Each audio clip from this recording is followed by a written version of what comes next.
प्रत्येकाच्या मनात काही मोठी स्वप्न असतात, पण अनेकदा ती गाठण्याचा नेमका रस्ता सापडत नाही. इच्छा असूनही पुढे कसं जायचं हेच उमजत नाही. एका छोट्या गावात राहणाऱ्या या मुलाची व्यथा हीच होती. वडील दिवस रात्र कष्ट करणारे, तर आई त्याच्या भविष्याच्या काळजीत दिवस काढणारी.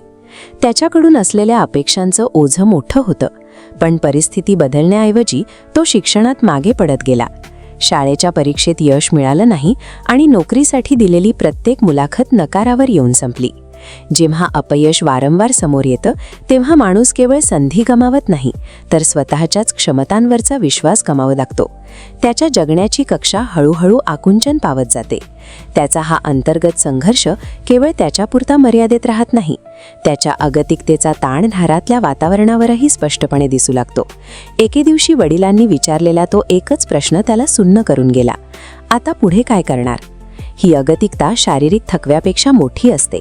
जेव्हा आजच्या वेगवान जगाशी जुळवून घेण्याचं कोणतंही साधन आपल्याकडे नसतं, तेव्हा माणूस स्वतःच्याच नजरेत हरवून जातो. याच वळणावर एका मित्राने त्याला MSCIT कोर्सबद्दल सुचवलं. पण ज्याने कधी कीबोर्डला स्पर्शही केला नव्हता, त्याच्यासाठी हे तंत्रज्ञान एखाद्या न समजणाऱ्या कोड्यासारखं होतं. हे तेच जग होतं जिथे तो आत्तापर्यंत अपयशी ठरला होता. त्यामुळे त्या यंत्रासमोर बसणं म्हणजे पुन्हा एकदा स्वतःच्या कमतरतांचा सामना करण्यासारखं होतं. त्या अनोळखी मॉनिटरसमोर उभं राहताना मनात एक प्रकारची अस्वस्थता होती. तो उजेड आणि समोर असलेली ती मशीन त्याच्यासाठी एका वेगळ्याच जगाचं आव्हान होतं. पण त्याने पळून जाणं थांबवलं. भीतीवर मात करत त्याने एक पाऊल पुढे टाकलं आणि ठरवलं, मी हे शिकणारच. स्वतःवरचा विश्वास परत मिळवण्याची पहिली पायरी म्हणजे आपल्याला काहीतरी येत नाहीये हे मान्य करून नव्या ज्ञानाचा स्वीकार करणं. सुरुवातीला बोटं कीबोर्डवर चुकत होती.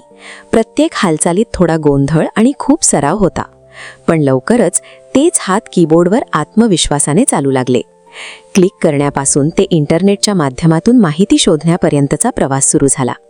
अखेर तो दिवस आला जेव्हा त्याने प्रत्यक्ष ऑनलाईन परीक्षा यशस्वीपणे पूर्ण केली. कीबोर्डवरचा प्रत्येक अचूक क्लिक आणि स्क्रीनवर मिळणारं उत्तर त्याच्या मनातल्या शंका दूर करत होतं. छोट्या तांत्रिक कृतींमधून मोठा आत्मविश्वास निर्माण होत गेला. या सातत्यामुळे त्याच्या मनातली तंत्रज्ञानाविषयीची ती जुनी भीती हळूहळू नाहीशी झाली. आत्मविश्वास ही आपोआप घडणारी गोष्ट नाही, तो मेहनतीने आणि मिळवलेल्या कौशल्याने एकेका टप्प्यावर उभा करावा लागतो.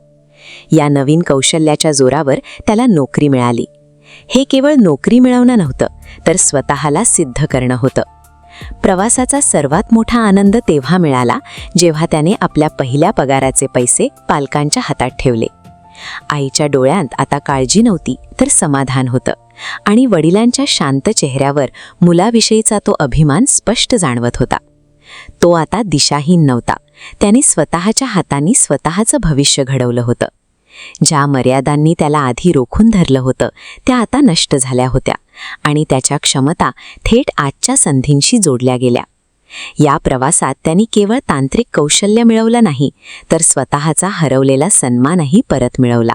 हे ज्ञान त्याला आयुष्याला भेटण्याची नवी शक्ती देऊन गेलं. तुमचं भविष्य बदलण्यासाठी एखाद्या मोठ्या योजनेची गरज नसते. गरज असते ती केवळ शिकण्याची तयारी ठेवण्याची. MSCIT सोबत आजच आपलं पहिलं पाऊल टाका.